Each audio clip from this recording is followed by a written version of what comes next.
BFM Business, la librairie de l'écho. Emmanuel Le Chypre.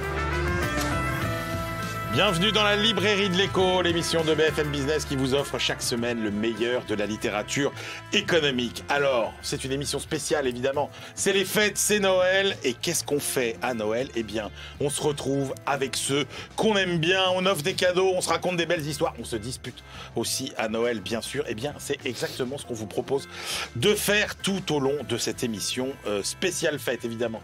N'oubliez pas tous nos réseaux sociaux sur lesquels vous pouvez nous retrouver avec la programmation, la liste complète des livres, et Dieu sait si ce sera utile aujourd'hui parce que vous allez voir, ça va être un véritable feu d'artifice que l'on démarre immédiatement.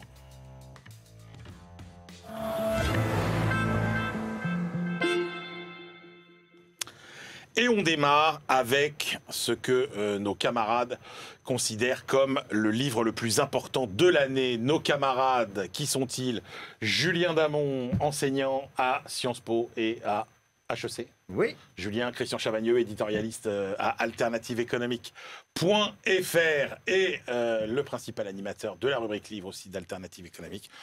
Jean-Marc Daniel, professeur émérite à l'ESCP Business School, président et critique de la Société d'économie politique, et puis Eva Jaco, notre camarade journaliste de BFM Business.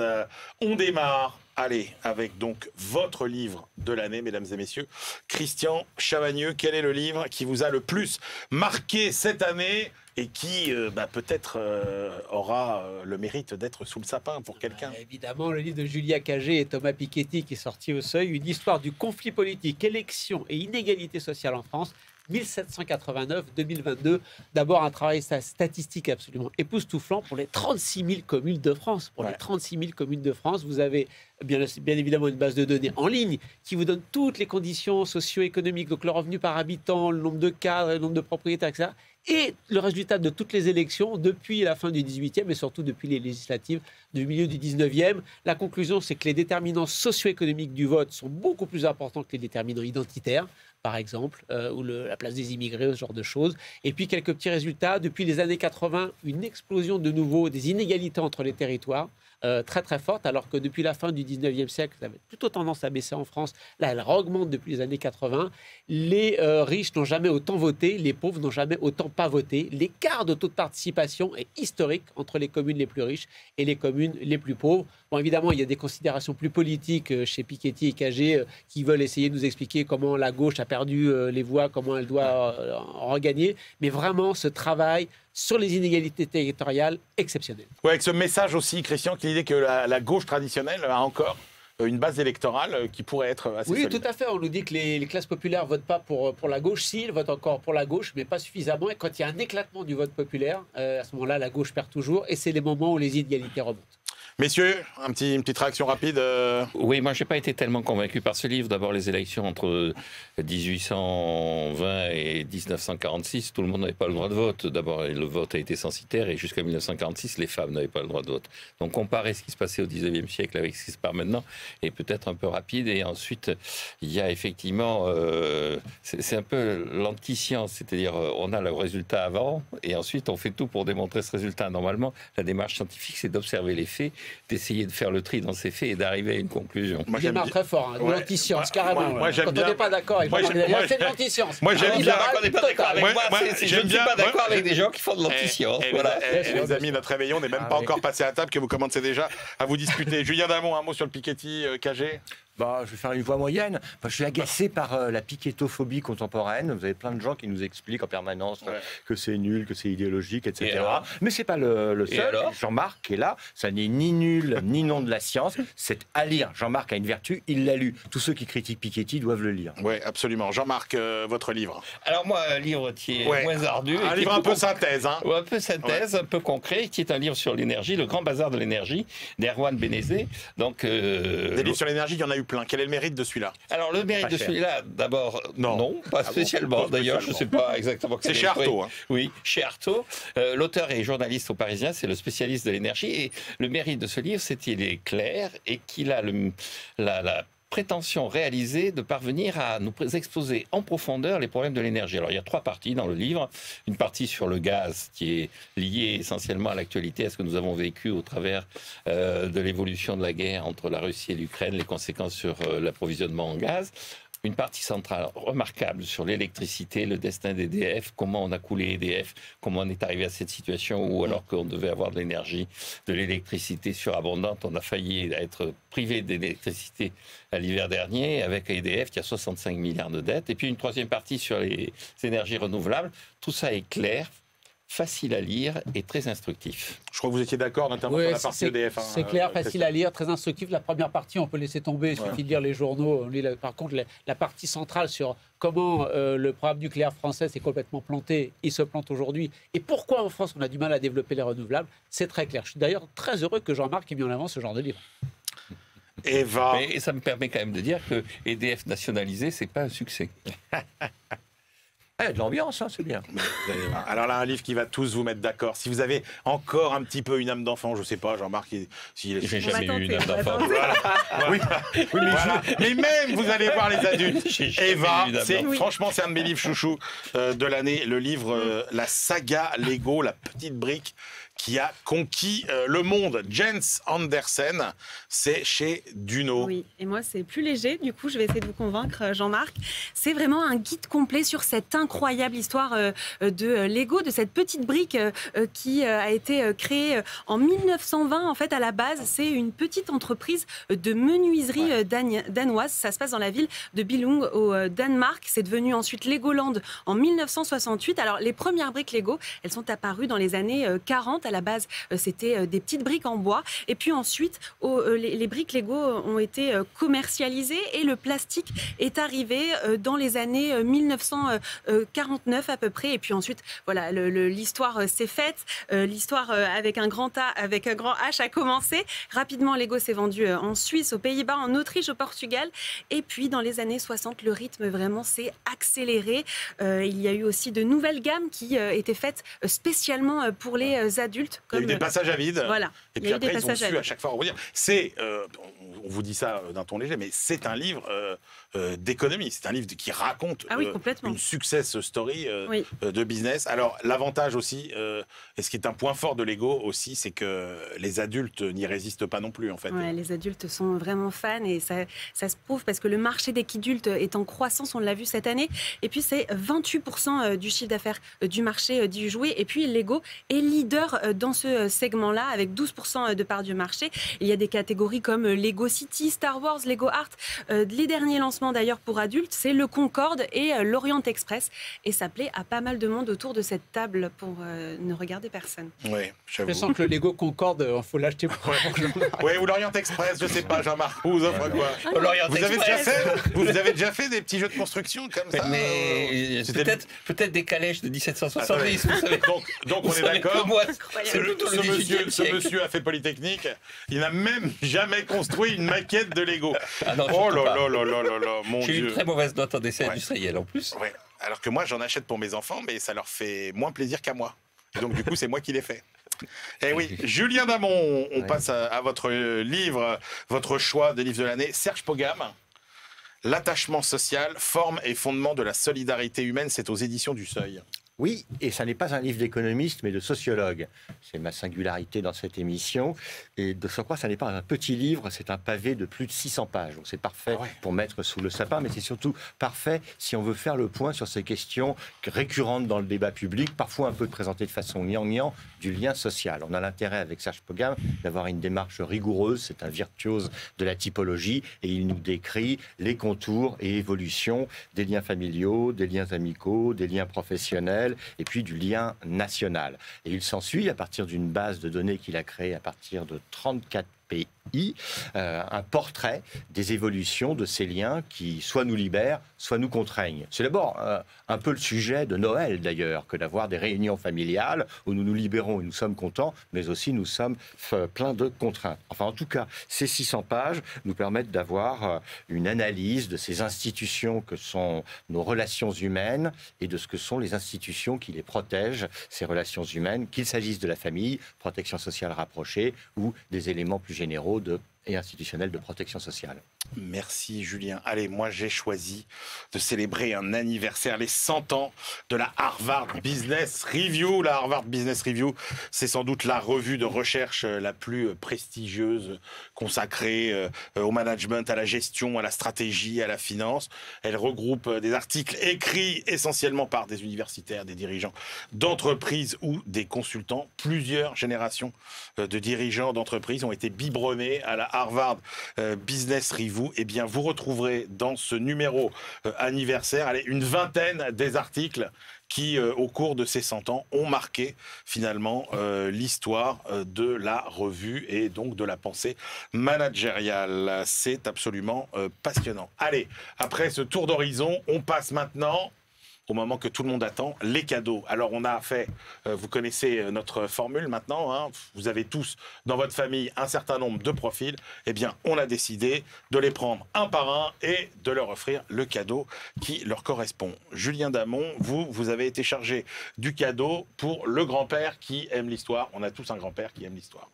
Absolument. Et là, j'ai trouvé un ouvrage d'économiste, et pas le moindre, puisqu'il s'agit du dernier texte de Branko Milanovic qui traite des visions de l'inégalité. Alors attention, ce n'est pas les visions au sens de « on aurait des visions », c'est la manière dont les économistes classiques conceptualisent, observe et quantifie même les inégalités. Et l'analyse va de François Quesnay à Pareto, en passant par Marx, Smith et Ricardo. L'intérêt essentiel, au-delà de l'érudition de l'auteur, au-delà aussi de la capacité qu'il a à reconstruire des bases de données, c'est de montrer la grande relativité des inégalités. C'est en anglais, hein. Bravo. Oui, mon grand-père féru d'histoire est anglophone. Oui, il appartient quand même à un milieu privilégié, le grand-père de Julien, parce que dans cette génération, des gens qui parlaient anglais... C'est Harvard University Press. Oui. Et ben, il l'aura en français quand ce sera traduit. Christian Chavagneux, un livre en français cette fois-ci. On a tous une nièce étudiante en économie. Alors, pour un étudiant en économie, qu'est-ce qu'on lui offre? Un manuel, grand manuel d'économie politique, dont c'est Yann Guy, Anaïs Engel et Emmanuel Puissant qui sont les directeurs d'ouvrage chez Duno, parce qu'il y a une 60aine d'auteurs en fait. Donc c'est vraiment un manuel où passez en revue tout ce que vous étudiez en licence d'économie. Mais en plus, qu'est-ce qu'il apporte celui-là? Le fait qu'à chaque fois qu'on traite un sujet, eh bien, on fait voir qu'il y a chez les économistes plusieurs points de vue. C'est un pluralisme des idées qui vous est exposé. On essaie de faire progresser l'étudiant en lui montrant que sur chaque grand sujet, le chômage, l'économie internationale, les inégalités, l'environnement, qui sont des sujets qu'on intègre dans ce manuel qu'il n'y avait pas dans les manuels d'économie, autant je faisais des études d'économie, eh bien, on vous fait voir qu'il y a un pluralisme des idées, un pluralisme des méthodes, la méthode sociologique, c'est très bien, l'enquête, les stats, les modèles économétriques, tout ça, c'est bien, et un pluralisme des disciplines. L'économie ne peut rien expliquer toute seule. Il faut de la sociologie, il faut de la psychologie, il faut de l'histoire. C'est vraiment une bonne introduction à la matière. Eh ben voilà, elle va être contente. Alors, qui, mieux que Jean-Marc Daniel, pouvait être chargé du cadeau pour le cousin libéral qu'on a tous? Jean-Marc Daniel. Oui, alors j'ai choisi un bon livre libéral. Un bon livre libéral, Histoire mondiale des impôts de Éric Anceau et Jean-Luc Bordron.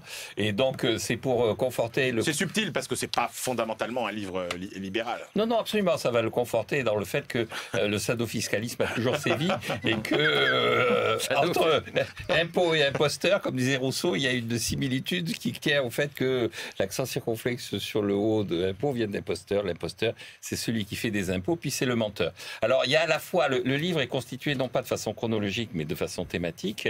Et donc, on part d'un mot qui est le fisc, qui est la révolte fiscale, qui est l'impôt direct ou l'impôt indirect. Et puis, il y a à la fois un mélange d'anecdotes, c'est-à-dire on découvre comment on s'est battu pour savoir s'il fallait faire des impôts sur le savon ou pas, sur la barbe ou pas. Et puis des choses beaucoup plus techniques sur le plan de la technique fiscale et beaucoup plus techniques sur le plan de l'économie. Donc c'est un livre que tout individu, libéral ou non libéral, doit lire. Le libéral pour se rassurer et le non libéral pour se convaincre. J'espère que Jean-Marc Daniel est né dans une maternité privée. Parce que s'il est né dans une maternité publique, heureusement qu'il y avait des impôts.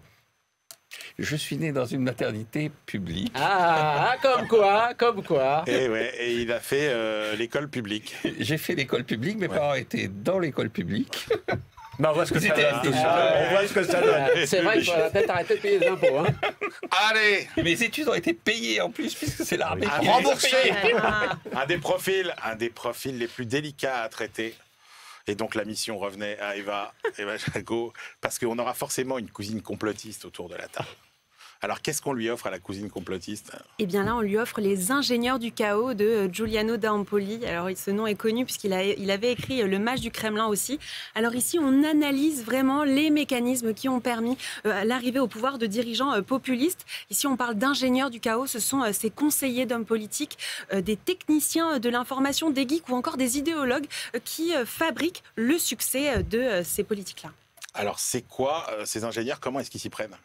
Eh bien, alors ces ingénieurs, ils ont un métier assez particulier, assez hybride, puisque à l'époque, le métier politique, il était vraiment orienté sur, voilà, il fallait avoir fait un cursus sciences politiques ou de journaliste. Aujourd'hui, vraiment, c'est différent. On est plus dans la technique. L'auteur cite par exemple le bras droit de Boris Johnson, Dominic Cummings, qui lui a étudié la physique avant tout le reste. Alors, c'est plus Sciences Po qu'il faut faire, c'est vraiment savoir manier les données qui importe. Et pourquoi est-ce que ça fascine tant les politiques? Parce qu'on a l'impression que c'est la recette magique du succès, quoi. C'est vrai que cette année, ils l'ont tous lu, à savoir Laurent Wauquiez, Clément Beaune ou encore Bruno Le Maire, même le président de la République. C'est perçu comme vraiment un guide d'outils pratiques, des moyens qui aideront à lutter ce phénomène. Julien Damon, on a tous une tante qui vient d'une petite ville moyenne, de province. Oui. Qu'est-ce qui lui ferait plaisir?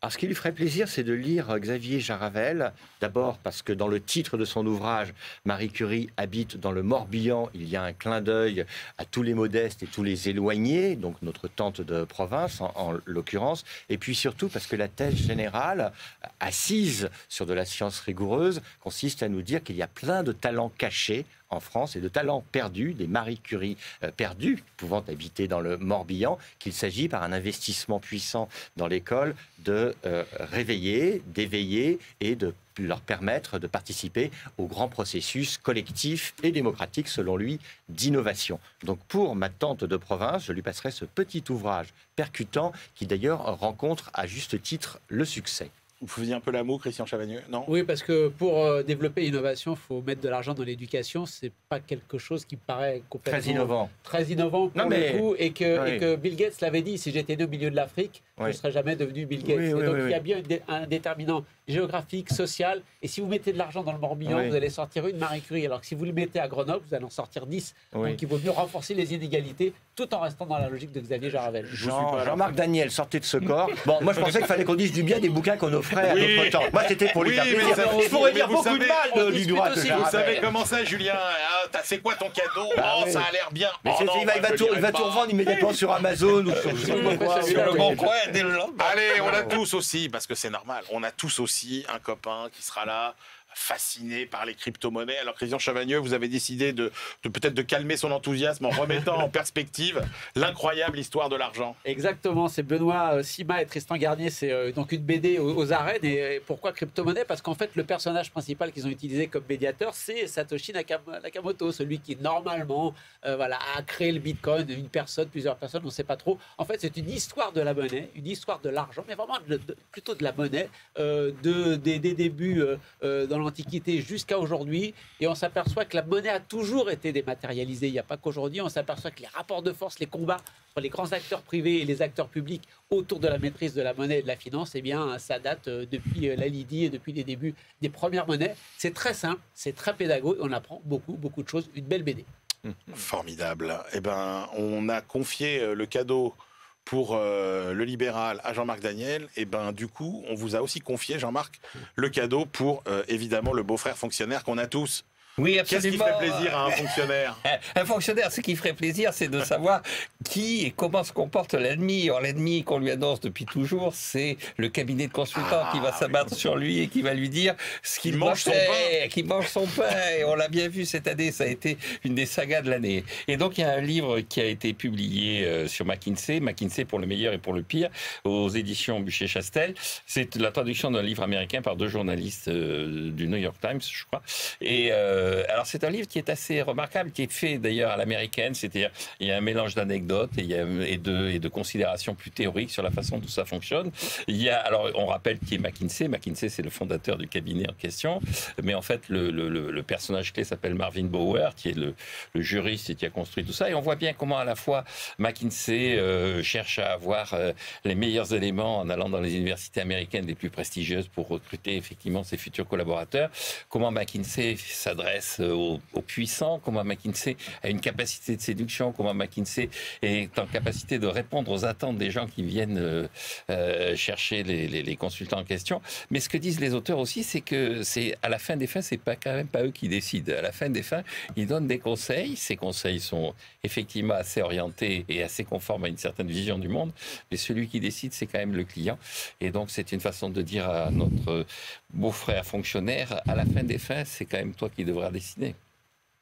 Merci Jean-Marc. Allez, moi j'ai choisi. Alors là, on est à la frontière de la politique, de l'économie, de la sociologie. C'est le livre de Géraldine Mühlmann, Pour les faits, aux éditions Les Belles Lettres. Pourquoi ? Eh bien parce qu'elle part d'un constat terrible. Nous n'arrivons plus à nous mettre d'accord, ne serait-ce que sur les faits de ce qui se passe vraiment. Or, eh bien, se mettre d'accord sur les faits, c'est indispensable à notre vie collective, au bien vivre ensemble. Et donc, c'est une sorte de plaidoyer, finalement, pour l'impartialité. Elle raconte, elle revient sur l'histoire du journalisme, et elle dit oui, l'impartialité, c'est possible, effectivement. Et donc, voilà, c'est ce plaidoyer pour l'impartialité que je trouve très salutaire. Comme ça, voilà, si vous avez un neveu journaliste, ce sera parfait pour lui mettre les idées bien en place dès le début de sa carrière. C'est aux éditions Les Belles Lettres. Alors, Julien, on aura cette conversation aussi à Noël. La voiture, le vélo, on aura forcément quelqu'un qui n'aime pas la voiture dans notre famille. Qu'est-ce qu'on lui offre ? Eh bien, à cette marraine, en tout cas à ce membre de ma famille anti-voiture. On a choisi la marraine.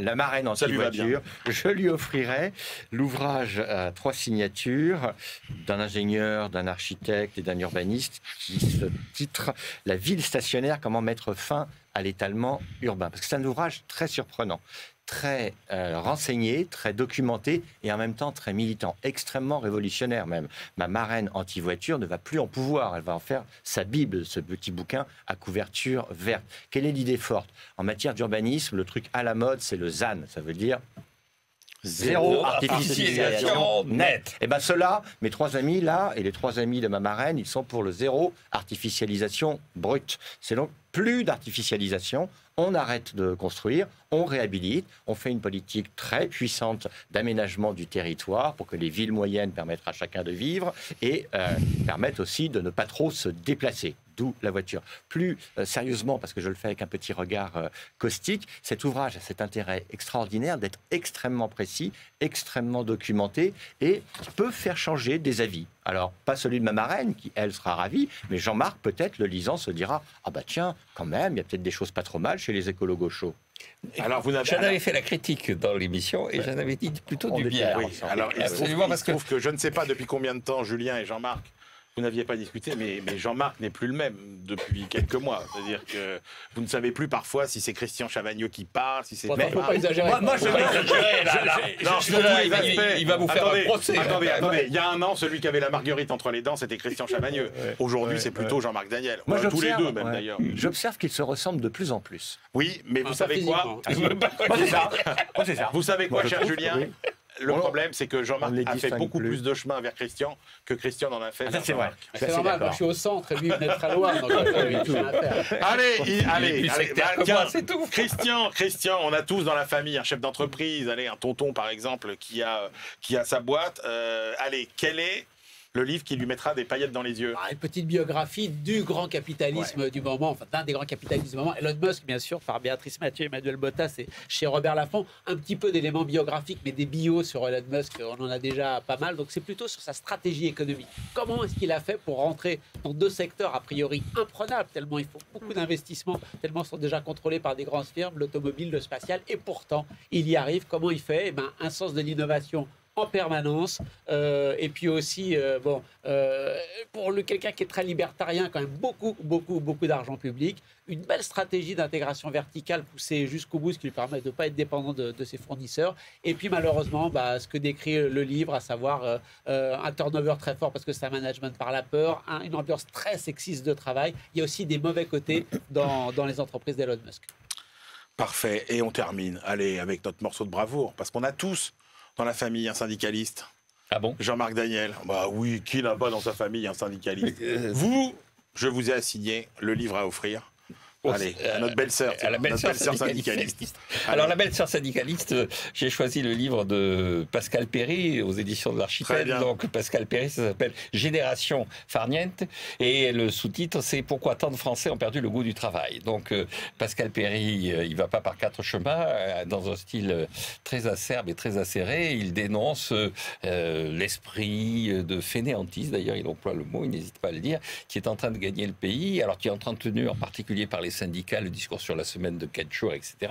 Et il fait le constat que tout ça va finalement se heurter à la nécessité. C'est-à-dire que les Français ne peuvent pas à la fois avoir de la croissance économique, du bien-être renforcé, davantage... Ça s'appelle le beurre et l'argent du beurre. Ils peuvent avoir le beurre et l'argent du beurre. Ça marche avec Uber. Vous connaissez le jeu de mots Uber et l'argent du beurre. Et donc, d'emblée, il rappelle quand même qu'on est arrivé à une situation où moins de 10% de notre vie est consacrée au travail, si on applique l'âge légal jusqu'où on doit faire des études, les 35 heures, l'âge de départ à la retraite à 64 ans. Et à la fin des faits, quand on reste dans ce cadre, 5 semaines de congés payés, quand on reste dans ce cadre-là, on aura travaillé moins de 10% dans sa vie. Et il dit, dans la situation d'évolution de notre économie et de productivité, ça va être assez vite insupportable. Eh bien, merci, messieurs, dames. Surtout, restez avec nous pour la deuxième partie de l'émission, parce que là, on va aborder les deux thèmes sur lesquels vous risquez de vous étriper en famille pendant les fêtes. Et donc, on va vous donner quelques arguments pour muscler votre discours. Et puis, on fera le tour du monde aussi, évidemment, avec Benaouda Abdelhaim. Et on terminera, comme de coutume, avec les livres qu'on attend avec impatience pour la rentrée. On se retrouve tout de suite pour la deuxième partie de cette librairie de l'écho.